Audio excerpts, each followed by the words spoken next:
தமிழ்நாட்டின் தென் மாவட்டங்களான திருநெல்வேலி, தூத்துக்குடி, தென்காசி, கன்னியாகுமரி போன்ற பகுதிகளெல்லாம் கடுமையான மழை அப்படின்றது கடந்த 24 மணி நேரங்களாக நம்ம பார்த்துட்ருக்கோம்.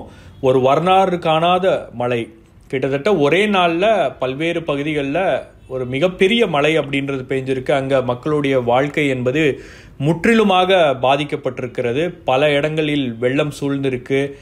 தாமிரபரணி ரிவர் ஓவர்ஃப்ளோ ஆகிட்டுருக்கு. அதுக்கப்புறம் அங்கே இருக்கக்கூடிய நீர்நிலைகள்லாம் தண்ணீர் என்பது அந்த கிராமங்களுக்கும் ஊருக்கும் அங்கே இருக்கக்கூடிய சாலைகள் முழுவதும் வெள்ளம் சூழ்ந்திருக்கு என்ற காட்சிகள்லாம் நம்ம தொடர்ந்து பார்த்துட்ருக்கோம்.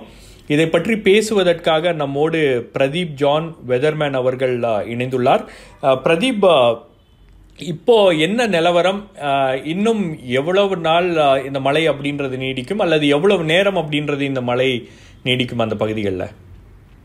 நமக்கு காலை வரைக்குமே நீங்க சொன்ன மாதிரி ஒரு வரலாறு காணாத மழை தான் நம்ம பார்த்திருக்கோம். பர்டிகுலரா பிளெயின்ஸ்ல, அதாவது பிளெயின்ஸ்ன்றது மலைப்பகுதி இல்லாத பகுதிகளில் கிட்டத்தட்ட நமக்கு காயல்பட்டினத்துல 95 சென்டிமீட்டர், அதாவது 946 மில்லிமீட்டர் மழை, கிட்டத்தட்ட நம்ம 100 சென்டிமீட்டர், அதோட ஆண்டோட மழையோட அதிகமான மழை ஒரே நாள்ல நம்ம பெஞ்சிருக்கிறத பாக்குறோம். காயல்பட்டினத்துல ஆவரேஜ் பாத்தீங்கன்னா ஒரு 800 மில்லிமீட்டர்ஸ் இருக்கும்.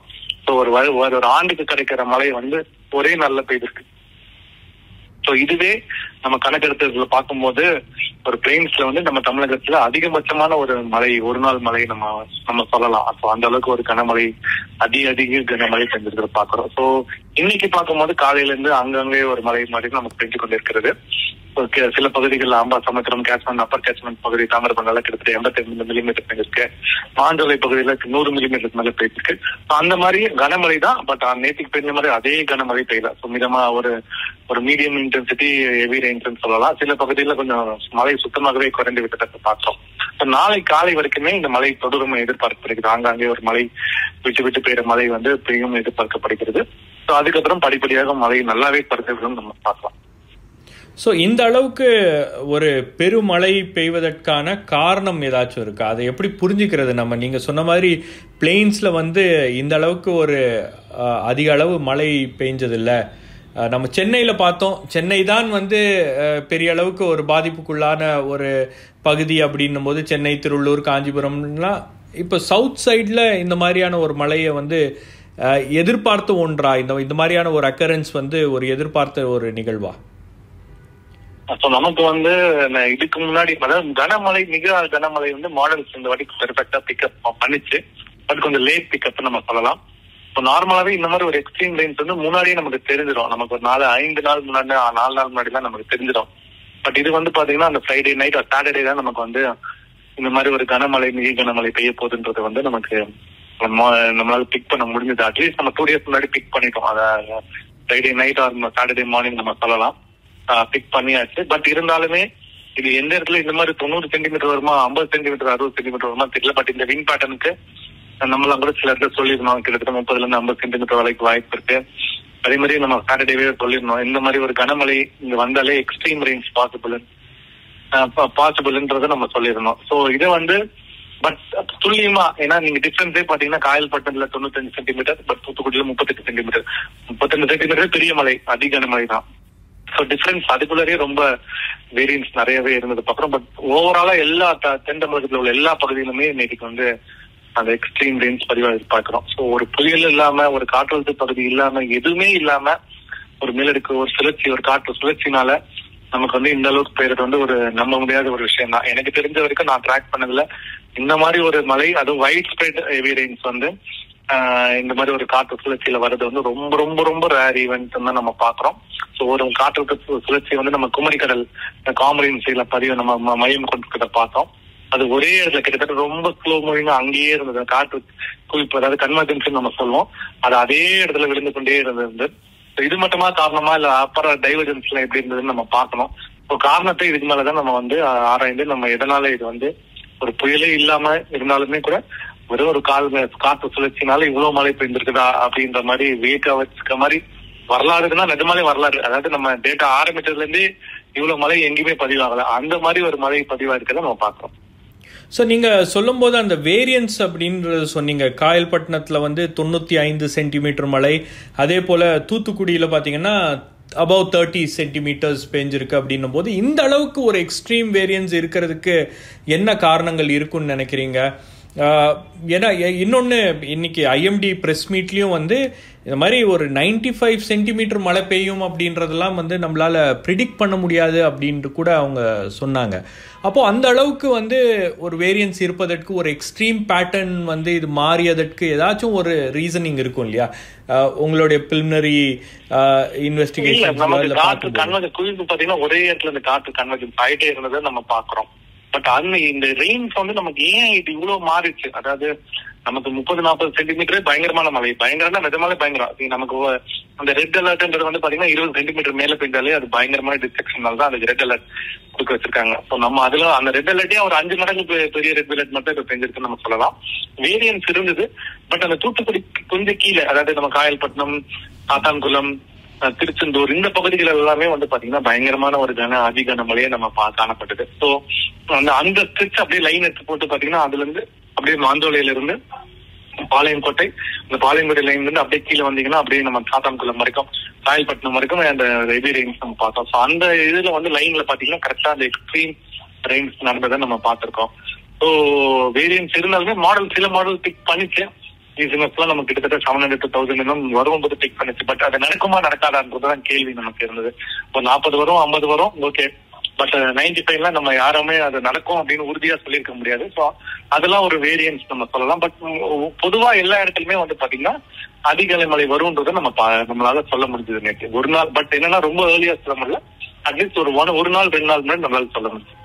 ஓகே, பொதுவாக இந்த மாதிரி பேட்டர்ன்ஸை நீங்கள் பிக் பண்ணும்போது எவ்வளவு நாள் வந்து முன்னாடி உங்களால் சொல்ல முடியும்? நீங்கள் ஏற்கனவே சொன்னது போல் ஒரு 5 நாள் முன்னாடி உங்களால் பிக் பண்ண முடியும். பட் இந்த விஷயத்தில் வந்து இந்த தென் மாவட்டங்களில் பெய்த இந்த மழை அப்படின்றது உங்களுக்கு 2 நாள் முன்னாடி தான், அந்த ஃப்ரைடே நைட்டு தான் உங்களுக்கு அந்த பேட்டர்ன்ஸ் எமர்ஜ் ஆகிறது தெரிஞ்சா?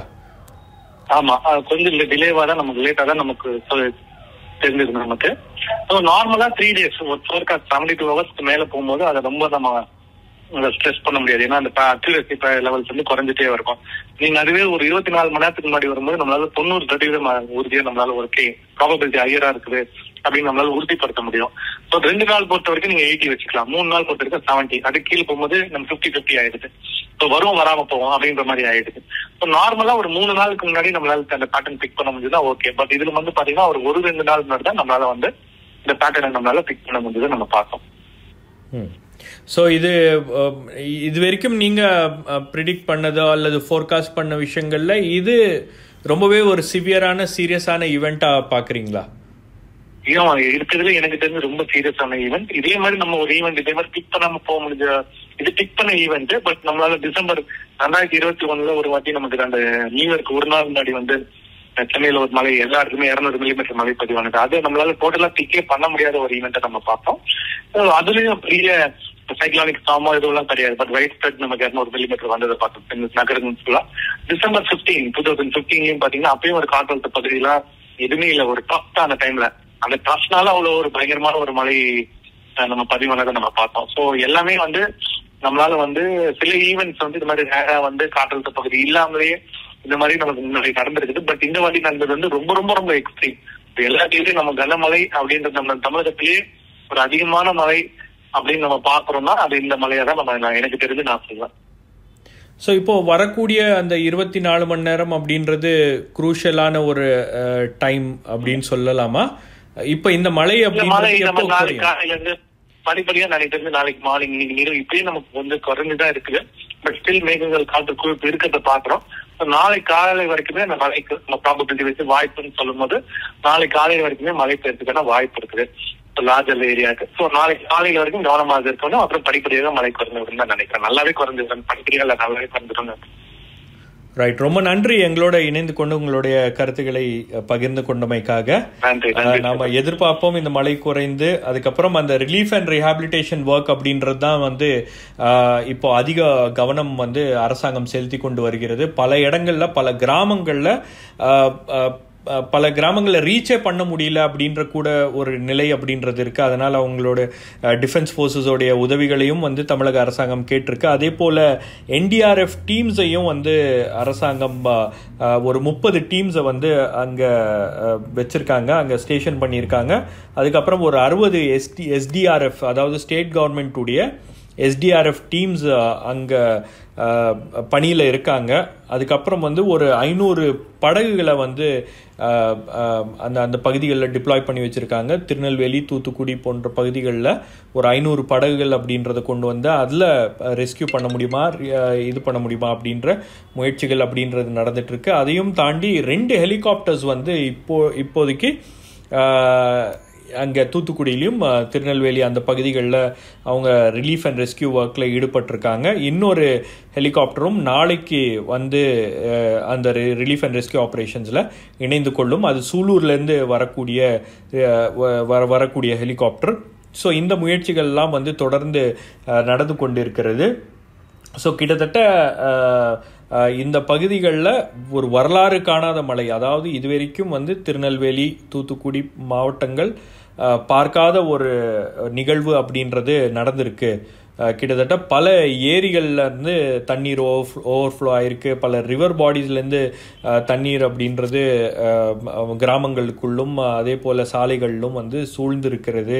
ஸோ இதெல்லாம் வந்து படிப்படியாக குறையிறதுக்கு எப்படியும் வந்து ஒரு 2-3 நாளாச்சும் ஆகும் அப்படின்றது தான் வந்து மாநில அரசாங்க அதிகாரிகள் வந்து அதை கணிக்கிறாங்க. அதே போல் இந்த கிராப் டேமேஜ் அப்படின்றது ரொம்பவே அதிகமாக இருக்கும் அப்படின்றதும் வந்து அவர்களுடைய கணிப்பாக இருக்கிறது. ஏன்னா பல்வேறு பகுதிகளில் இந்த வெள்ளம் அப்படின்றது சூழ்ந்திருக்கு. சில கிராமங்களில் அவங்களால ரீச் அவுட் பண்ண முடியல. பட் அந்த கிராமங்கள்லையும் இருக்கக்கூடிய மக்கள் கிட்டத்தட்ட ஒவ்வொரு கிராமத்துலேயும் வந்து 2000-3000 பேர் இருக்காங்க.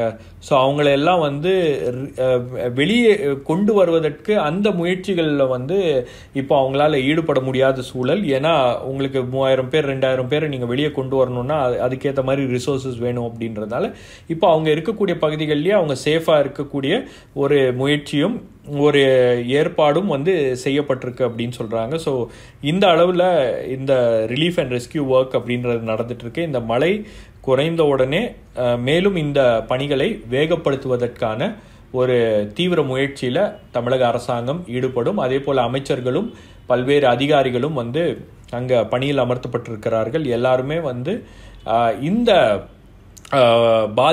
பாதிப்பிலிருந்து மக்களை மீட்டெடுப்பதற்கான நடவடிக்கையை ஒரு பயங்கரமான ஒரு நடவடிக்கையாக அது இருக்கும் அப்படின்றது தான் வந்து இருக்கக்கூடிய எதிர்பார்ப்பு. ஸோ அந்த அளவுக்கு அந்த நடவடிக்கைகளில் அனைவரும் இறங்க வேண்டும். அதே போல் வாலண்டியர்ஸும் வந்து நிறைய பேர் இந்த பேரிழப்பில் மக்களுடன் துணை நிற்க வேண்டும், அவர்களுக்கு உதவ வேண்டும் அப்படின்ற ஒரு வேண்டுகோளையும் அரசாங்கம் விடுத்திருக்கிறது.